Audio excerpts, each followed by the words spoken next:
पेचकस होता है, मतलब हम जिसे स्क्रू ड्राइवर, फ्लैट ड्राइवर, जैसे जो है फोर साइडर बोलते हैं, ये ड्राइवर्स जो हैं। मतलब पेचकस को जो इसका आगे वाला हिस्सा होता है, इसको इंसुलेशन कर दें, कोई ऐसी चीज़ चढ़ा दें ताकि जब आप वापटा मीटर में जो है ये करा जो है कि किसी भी जगह पे पेच खोल रहे हैं, नट खोल रहे हैं, तो आपको करंट ना लगे, क्योंकि जो है उसका गैप थोड़ा सा होता है।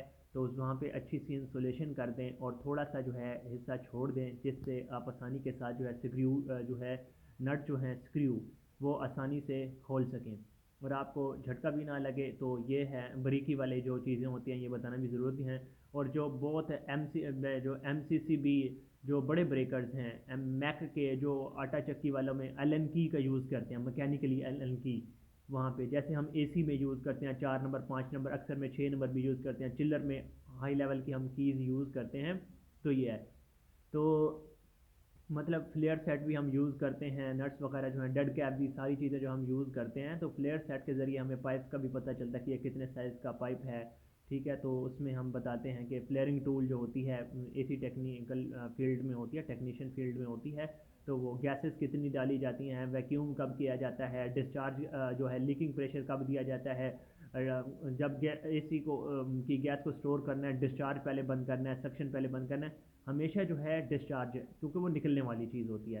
तो इसमें ये चीज़ें होती हैं कि गैस को जो है जब सही एसी को करना है तो वैक्यूम करना ज़रूरी होता है। वैक्यूम के लिए और गैस कैसे डालनी होती है, प्रेशर लिक्विड डालना है, कौन सी गैस डालनी है, कितने PSI पाउंड पर स्क्वायर इंच डालनी है। तो ये चीज़ें जो होती हैं, इन्वर्टर में कौन सी डालनी है, सादा में कौन सी डालनी है, चिल्लर्स जो होते हैं R22 वाले भी होते हैं, R410 वाले भी होते हैं, R407 वाले भी होते हैं, तो 297 वाले भी होते हैं। मतलब जहाँ पे 404 गैस भी हम यूज़ कर रहे हैं। तो ये सारी चीज़ें जो हैं हम यूज़ करते हैं, हमने कितने PSI पे ये रखना है, जैसे मोटरसाइकिल के अंदर, ट्रैक्टर के जो है टायर के अंदर हम कितनी हवा भरते हैं। तो वैक्यूम कंप्रेसर जो हैं, जितने भी कंप्रेसर है, स्क्रू कंप्रेसर भी है, पिस्टन है, रोटरी कंप्रेसर है। ठीक है, इसके अलावा जो गाड़ियों के टायर में हवा भरते हैं, वो जो है पंप जो हैं, मतलब उनको समझना, सारी चीज़ें जो हैं किस तरीके से जो है जनरेटर्स काम करते हैं, ट्रांसफार्मर्स काम करते हैं, सिंगल फेज ट्रांसफार्मर कैसे काम करता है, इसमें कौन कौन सी चीज़ें होती हैं। और इसके अलावा इंसुलेटर्स की कितनी अकसाम है, कि हमने डिस्क इंसुलेटर कहाँ लगाना है, पिन इंसुलेटर कहाँ लगाना है, शैकल इंसुलेटर कहाँ लगाना है, ग्लास इंसुलेटर कहाँ लगाना है, तो इनकी अकसाम होती हैं। ठीक है, तो ये चीज़ें जो हैं L T transmission, L T line में ज़्यादा वोल्टेज होता है या फिर एच टी में ज़्यादा वोल्टेज होता है। तो जब ये डायरेक्ट चीज़ें जो हैं मतलब कनेक्ट होंगी तो एल टी में ज़्यादा होगा। ठीक है, क्योंकि अब देखें यहाँ पे यही चीज़ें होती हैं, ब्रीकी वाली जो चीज़ें होती हैं, लेक्चर्स जो होते हैं जितने भी कंप्लीट करने होते हैं, मतलब जो किस तरीके से हम डिस्चार्ज रॉड यूज़ करते हैं, हाई वोल्टेज डिटेक्टर यूज़ करते हैं, ब्रास चेन यूज़ करते हैं, क्या क्या चीज़ें हम जो है ट्रांसमिशन लाइन में यूज़ करते हैं। फिर शैकल तारों का फेज़ क्लियरेंस कितना होता है, ग्राउंड क्लियरेंस कितना होता है, स्पैन कितना होता है, सैगिंग कितना होता है, कि झुकी हुई जो तारें हैं, खंबे का कितना मतलब फासला होता है। ठीक हो गया, इसके बाद एफ ब्रैकेट कहाँ पे लगाई जाती है, वी ब्रैकेट क्रॉस आर्म जो है वो क्यों लगाई गई है, सारी चीज़ें जो है। और जो ये जो है एंगल लगाए जाते हैं, मतलब 5 फुट का लगाया गया है, 4 फुट का लगाया गया है, ये चीज़ें जो हैं मैयर करना, कि उस साइड पे कितने इंसुलेटर लगेंगे, पिन इंसुलेटर लगेंगे, और इस साइड पे कितने जो है इंसुलेटर लगेंगे।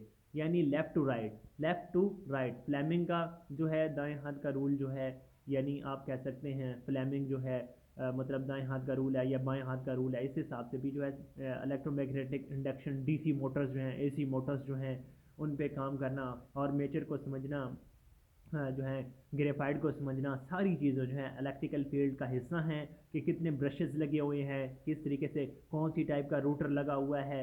ठीक हो गया, बैरिंग कितने नंबर वाला है।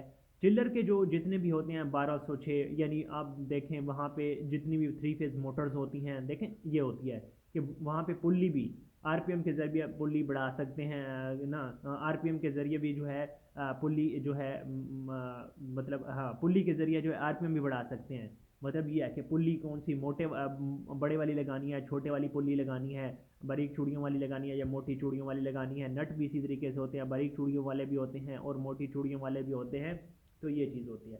आरपीएम के ज़रिए जो है मतलब हमें आरपीएम पता होंगे, मतलब वो रन पर मिनट जो होता है कि 1 मीटर कितने मिनट में चक्कर लगा दिया, राउंड लगा दिया। हमें कौन सी चीज़ों की एहतियात करना ज़रूरी है कि हमने कितनी तारें डालनी हैं, कितनी तारें डालनी हैं कि टॉर्क ज़्यादा हो जाए। इसमें टॉर्क भी प्रोड्यूस होता है कि टॉर्क ज़्यादा होगा या कम होगा। अगर तारें ज़्यादा रखेंगे तो टॉर्क कितना होगा, अगर कम रखेंगे तो टॉर्क कितना होगा। रिजल्टेंट फोर्स कौन सी होगी, ये होती है। रिजल्टेंट का मतलब है नतीजा बल, जो जिसमें नताइज आते हैं, रिजल्टेंट होती हैं। ठीक हो गया।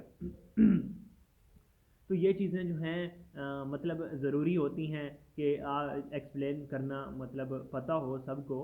तो इसमें इलेक्ट्रिकल फील्ड्स जितनी भी हैं, इनपुट में क्या है, अर्थिंग कहाँ पे करनी है, आउटपुट में क्या किरदार होता है, ब्रेकर्स को किस तरीके से ट्रिप करवाना है। अब 3 फेज़ मोटर है, अगर वो 10 एम्पेयर लेती है तो मैं जो इसके अंदर कॉन्टैक्टर ओवरलोड लगा रहा हूँ तो मैंने कितने एम्पेयर पे जो है सेट करना है, क्योंकि जितनी मोटर एम्पेयर तो मैंने उतने एम्पेयर पे उसकी सेटिंग करनी है। ट्रिप वाला जो है वो भी बटन जो है मैंने किस वक्त, क्योंकि लाइव वायर आ रही होती है तो मैंने किस वक्त ट्रिप करना है।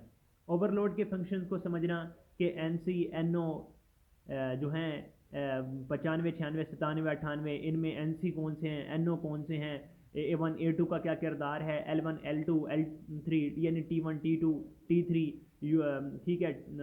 ठीक है, यानी 1 3 5 2 2 4 6, 1 3 5 ऊपर वाले पॉइंट होते हैं, जबकि 2 3 6 ना 2 4 6 ये नीचे वाले पॉइंट होते हैं। इसमें आपको U V W लिखा हुआ मिलेगा, यानी मतलब नीचे जो मोटर के कनेक्शन होते हैं। ये चीज़ें समझना बहुत ज़रूरी होती हैं, ये स्टार डेल्टा बनाने के लिए काम आती हैं।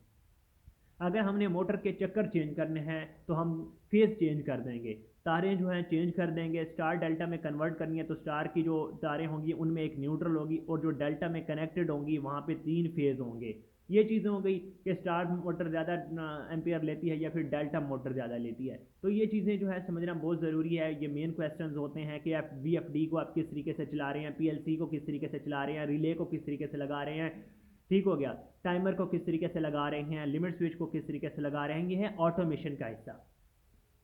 सेंसर क्यों लगा रहे हैं आप, सेंसर एनपीएन लगा रहे हैं, पीएनपी लगा रहे हैं, negative negative positive negative, positive negative positive. ये चीज़ें जो है एम्पेयर के हिसाब से लगाती हैं। हमने स्टॉप पुश बटन लगाना है, स्टार्ट पुश बटन लगाना है, तो ये किस तरीके से हम लगाते हैं, ये ऑटोमेशन का एक हिस्सा है। फिर है कि सब ज़ीरो जो होता है, जिस टेम्परेचर जो होता है, टेम्परेचर जो हम कूलिंग के लिए लगाते हैं, यानी साइड पे लगा देते हैं, मतलब चिलर्स वगैरह के लिए लगा देते हैं। टंकी का इस्तेमाल, 3 फेज़ जो कंप्रेसर हैं,